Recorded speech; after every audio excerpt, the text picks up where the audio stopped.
জি বাংলার কার কাছে কই মনের কথা বর্তমানে অন্যদিকে মোড় নিয়েছে। শিমুল তার দীর্ঘদিনের ভালোবাসাকে ছেড়ে একদিন পরিবারের কথা চিন্তা করে বিয়ে করেছিল। পরাগের হাত ধরে সবকিছু পিছনে ফেলে সে একটা নতুন শুরুর পথে পা বাড়িয়েছিল। কিন্তু শিমুলকে নরম মনে করে তার শ্বশুর বাড়ির লোকজন ও তার স্বামী অত্যাচার শুরু করে তার উপর। কিন্তু শিমুল নিজেকে হেরে যেতে দেয়নি। সে প্রতিবাদ করেছে সমস্ত অন্যায়, আর সবশেষে শিমুলকে মুক্ত করলো সেই নরক যন্ত্রণা থেকে। কিন্তু পরিস্থিতিতে আষ্টে পিষ্টে জড়িয়ে পড়ে আবার সে। পরাগকে আবারও একবার বিয়েতে রাজি হয়েছে শিমুল।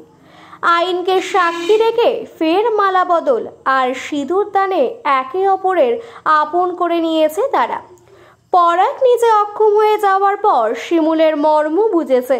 সেই সময় শিমুল নিজের আত্মসম্মানকে সরিয়ে রেখে যেভাবে পরাগকে বাঁচিয়ে তুলেছে তা সত্যি ভিতর থেকে নাড়িয়ে দিয়েছে পরাগকে। সে শিমুলের কাছে কৃতজ্ঞ। শুধু তাই নয়, বিয়ের পর শিমুলকে পরাগ জানিয়ে দেয় সে শিমুলকে ভালোবেসে ফেলেছে। শিমুল নিজের পরিস্থিতিতে এমনভাবে জড়িয়ে পড়েছে যে সে চেয়েও আর শতদ্রুর কাছে ফিরে যেতে পারেনি। তাই শতদ্র আর আশা রাখিনি শিমুলের কাছে। সে শিমুলকে বলে চিরতরে সরে গেছে তার জীবন থেকে। কিন্তু পরাগও শিমুলকে চায় না আর কোনো রকম অস্তিত্বে রাখতে। সে শুধু নিজের কৃতজ্ঞতা থেকে শিমুলকে নিজের চাকরিটা দিতে চেয়েছে।